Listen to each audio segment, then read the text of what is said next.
Oke, gua sukses mengalahkan Fabio Di Gia dalam objektif yang gua pilih di awal part balapan kemarin ya.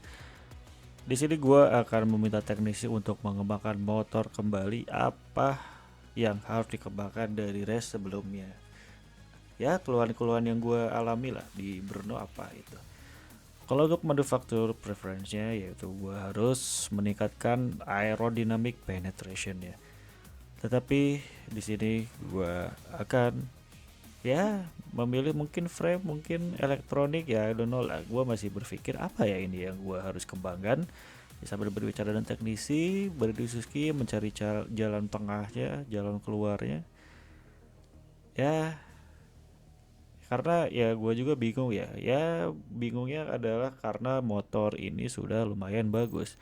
Tetapi gue masih fokus dengan elektronik ya, harus kembangkan dengan kejadian yang kemarin di Brno, cepat hausnya dan ketika akselerasi itu agak sulit dikontrol. Jadi gue lebih memilih TCS untuk fokus ECU-nya. Semoga saja tim mendengarkan apa masukan dari gue karena gue sekarang role-nya menjadi tim leader. Sudah 3 kali kemenangan dalam 5 race kecuali di Asen. Ya, Asen ya itu kejadian yang sangat aneh ya. Dan untuk saat ini gue unggul 24 poin dari Peko, 89 poin dari Jorge Martin. Gue sudah 6 kali menang, 9 kali podium, fase lap 6 kali dan pole position 4 kali ya. Dan physical fitnessnya sangat bagus. Oke, gue akan lanjut ke Austria. Ini adalah salah satu track favorit Ducati ya, karena lurusannya panjang juga nih dan lumayan gitu. Belokannya dikit-dikit doang. Ya dengan energi dan power Yamaha mungkin gue akan lumayan keteteran ya. Tetapi ternyata di sesi free practice gue mendapatkan settingan yang pas dan unggul 0,450 dari Marquez. Lalu ada Peko di posisi ketiga. Oke, gue berhak lanjut ke kualifikasi kedua dan sayang sekali guys, sudah susah cari settingan di track ring. Kualifikasi malah hujan, itu yang gue benci banget guys. Dan ya gue tahu hujan itu membawa berkah ya, tapi ya kalau di game ya you know lah, sangat sulit lah untuk mengontrol motor. Pedro Acosta dan Luca Marini berhak maju ke Q2 setelah berjibaku dengan pembalap-pembalap Q1. Lalu Quartararo tumben sekali nih sama Fabio Di Giannantonio ada di Q2 langsung. Oke, gue akan bersiap melaju di sirkuit Austria yang basah ini. Gue sudah melakukan 2 apa 3 kali run, gue lupa, dan di sini gue unggul 0,7 detik dan unggul 0,4 detik di sektor terakhir dari Quartararo. Oke, agak sedikit goyang karena menyentuh curb, tapi gue masih bisa mengontrol motornya lebih stabil ya.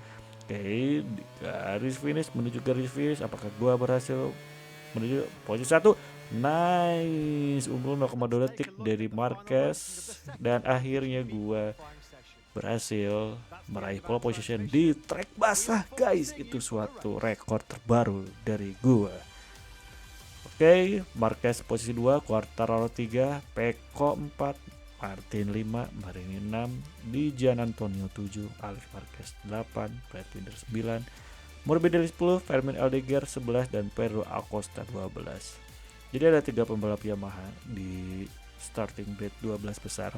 Ya semoga saja para pembalap Yamaha yang di bawah gua itu bisa menghadang Peko ya, karena harusnya mereka mendukung gua untuk meraih kemenangan di Austria. Sebelum ke race gua akan melakukan sprint. Mendung ya, tapi suhu track lumayan agak panas. Tetapi untuk sprint ini gue akan skip langsung ke last lap. Lihat ya, last lap gue di posisi ke-7 karena terjadi banyak insiden sampai motor gue agak rusak. Susah sekali dikontrol ya guys ya. Aduh. Ya insidennya sampai gue terjatuh lah. Ya makanya lihat Peko juga di posisi ke-6, Marquez 1, Martin 2, Quartararo 3. Tapi it's okay karena gue sangat lemah di sprint ya. Jadi ya gue sangat terima lah dengan kejadian di sprint ini. Ya walaupun gue finish di belakang Peko, tapi ya poin gue masih lumayan agak jauh. Oke, gue mendekat sedikit menuju Apex. Oh tidak. Coba aja kalau misalnya satu lap lagi gue pasti bisa menyusul Peko Banyanya. Oke, tidak apa-apa. Finish posisi ketujuh. Kita ucapkan terima kasih dulu kepada tim karena sudah berjuang keras. Sayang sekali ya pembalapnya malah melakukan kesalahan. Yang digadang-gadang gue harus menang dibantu oleh para pembalap pabrikan Yamaha, tapi gue malah posisi ketujuh. Sayang sekali ya guys ya, tapi tidak apa-apa. Kita harus move on dan kita harus fokus ke race Austria ini biar bisa meraih kemenangan. Ya tidak apa-apa lah berkurang 1 poin, tapi 1 poin itu sangat berpengaruh di kejuaraan MotoGP. Ya tapi ya gue masih yakin lah bisa juara dunia di musim ini karena performa motor satelit Yamaha itu sudah melebihi dari performa pabrikan Yamaha. Oke, Ducati Lenovo masih unggul, Aprilia kedua, Prima Pramac Yamaha ketiga. Ini motor gue tuh, motor gue aja bisa ngalahin pabrikan, coba kapan lagi guys, kayak gitu. Ya tapi untuk Constructor Championship masih selisih 4 poin karena tadi yang juara itu Marquez, jadi dari selisih 9 poin menjadi 4 poin. It's okay. Dan untuk race kali ini syukur alhamdulillah ada di kondisi yang ideal sekali. Dengan sedikit ada prediksi bakal mendung atau hujan di race Austria kali ini, tetapi gue yakin gue bisa memenangkan kejuaraan dalam kondisi apapun. Rekomendasi dari para mekanik itu menggunakan duo ban medium ya, depan belakang. Jadi gue akan ikutin aja karena ya mungkin gue membutuhkan grip yang banyak di sini, jadi membutuhkan ban yang ya sosok lah antara hard dan soft gitu, cocok lah gitu. Oke, unique opportunity, jadi abis ini gue akan meraih team role leader lagi ya, dan apa ya tadi ya, development efisiensi gitu dari Fabio Di Gentile. Oke, bersiap untuk melakukan race dan nggak sedikit lagi itu sangat telat. Marquez berhasil melakukan start yang mulus ya guys ya. Oke, gue di sini ambil lebar saja karena kalau gue ambil sudut tikungan yang sesuai dengan mereka itu akan terjadi jibaku ya guys ya. Oke, Martin, Quartararo sedikit agresif dan gue masuk dari inside line untuk menyalip Peko. Sekarang sudah ada di belakang Marquez. Heartbreaking dari Rivan dan Marquez. Apakah Rivan berhasil menyalip Marquez? Memotong tikungan tersebut dan ada yang crash ya tadi ya, dan gue mendapatkan warning dari stewards. Sialan, emang baru juga lap 1 dan beberapa tikungan udah kayak gitu. Oke, Martin hampir saja. Martin sengaja dia menjatuhkan gua, enak aja. Harusnya kalau kesenggol dikit juga nggak jatuh tuh. Oke, Peko berhasil menyalip Martin dan hampir menyalip gua. Ternyata Peko sangat ambisi ya untuk mengejar gua dan Marquez. Marquez di sini sangat kuat emang. Lihat aja dari sisi free practice dan ke kualifikasi dia tetap di depan. Oke, gue berhasil recovery ya dari kesalahan-kesalahan tadi dan sedikit mendekat dari Marquez dan RHD nyala untuk menyalip Marquez. Agak sedikit menabrak tapi gue mencari resiko yang lebih kecil, tidak menyalip Marquez dan menyalip Marquez karena dia melebar. Tikungan terakhir Marquez menyalip lagi. Baru juga lap pertama tapi sudah ada persaingan sengit side by side dari Marquez dan rival Ahmad. Peko juga ingin ikutan gua dan Marquez tapi Peko tidak bisa dan rival masuk ke apex di kali pertama, berhasil menyalip Marquez untuk memperebutkan posisi pertama.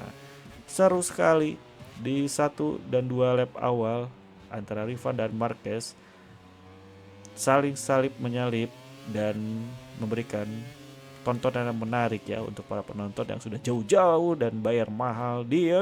Marquez menabrak gua, jadi gua tidak ideal ya untuk melakukan pengereman tadi. Sialan emang Marquez.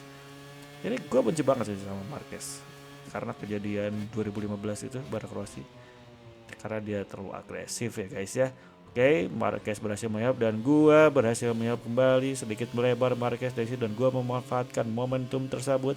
Heartbreaking dari Rifan dan Rifan melakukan kesalahan. Marquez masuk lagi dari inside line dan Rifan juga berhasil masuk lagi. Sepertinya Marquez terlalu bernafsu untuk melakukan overtake gua. Jadi ya dia jadi melebar ya setelah menyalip gua. Oke, ini tikungan yang harus dimanfaatkan dengan baik karena gua sangat unggul di situ. Menuju tikungan terakhir dan lap ketiga, sayang sekali gue terkena curb jadi tidak stabil, hampir saja terjatuh. Dan tikungan terakhir exit corner menuju garis finish lap ketiga, gue masih unggul dari Marquez, sama-sama udah kena peringatan ya. Oke, sementara gue mencatatkan waktu tercepat 1:29.842, mulus ya, kurang mulus lah di tikungan pertama tadi. Apakah di sini Marquez akan memanfaatkan kesalahan gua? Hampir saja terjatuh, itu sedikit lagi terjatuh guys. 0,3 detik dari Marquez. Heartbreaking dari Rifan Ahmad, harus sangat hati-hati kalau tidak terjatuh di apex barusan. Lurusan RHD sudah menyala, harusnya Ducati bisa menyalip karena punya power yang lebih tinggi. Tapi masih bertahan dengan 0,1 detik. Marquez hampir saja dan Rifan melakukan kesalahan dan melebar. Marquez langsung masuk begitu saja dengan agresif. Peko memanfaatkan momentum itu. Martin juga, sialan emang Marquez dan gua. Aduh, dan gua jadi nggak fokus ya menabrak Martin dan membuat Martin melebar. Itu kalau gua tidak rewind, sudah pasti gua kena long lap penalty. Oke, rewind lagi guys karena melakukan kesalahan 2 kali. Aduh. Ya begitulah, karena gua seorang rookie, jadi gua masih tidak konsisten untuk melakukan balapan. Oke, gue mengulang dari pas tadi Marquez menabrak. Oh tidak, ternyata lebih parah. Marquez menyenggol gua sampai terjatuh itu. Aduh Marquez. Di sini gua udah sangat kesal banget ya. Gila banget ini Marquez. Sangat buruk attitude-nya ya. Oke, kita membayar kesalahan dengan rewind. Untung saja ada rewind, kalau tidak sudah mampus. Oke, masuk dengan gol motornya. Marquez masuk dan Marquez menyenggol gua. Marquez terjatuh. Insiden dengan gua dan motor gua itu hancur. Oke, kita rewind. Ya, anggap saja fair lah ya. Jangan sampai dia terjatuh karena lumayan battle dengan Marquez itu seru. Nah, oke, Marquez. Gua rewind demi lu karena ya itu kesalahan lu sendiri, tapi gue masih memilih untuk battle dengan lu. Oke, menuju lap 4, Marquez yang harusnya terjatuh dan gua motornya sudah agak hancur, tapi berkat rewind bisa memulihkan keadaan menjadi normal kembali. Menuju lap 4 dan inilah race Austria. Selamat menyaksikan.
Sayang sekali ya, gue lagi battle sama Marquez tapi dia terjatuh di tikungan yang sama. Gue rewind dari Marquez jatuh pertama. Aduh, Marquez, kenapa ya?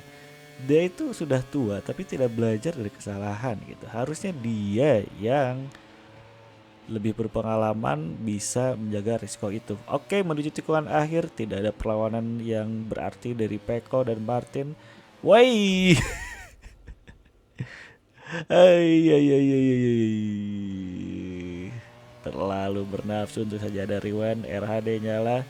Tidak mau lagi untuk jumping ya guys ya. Akhirnya Rifan Ahmad menjuarai GP Austria dengan unggul 1,1 detik dari Peko. Sayang sekali ya Marquez melakukan kesalahan dengan terlalu ceroboh dan gua sedikit menyenggol bagian belakang si Marquez. Jadinya Marquez mungkin dia tidak stabil lah.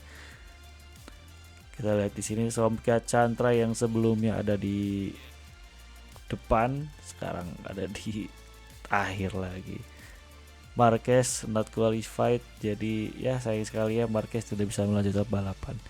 Dan untuk sementara gue unggul 28 poin dari Peko, 92 poin dari Martin. Jadi gue menjauh dari kejaran Peko Bagnaia. Oke, terima kasih yang sudah menonton. Sampai jumpa kembali. Bye bye.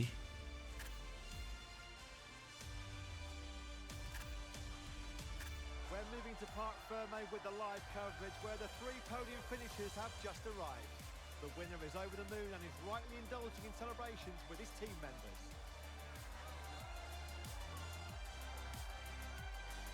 It's been a very busy weekend and now it's time to celebrate the 3 MotoGP riders who have showcased their talents the most. The fans are rightly celebrating them after watching a wonderful race.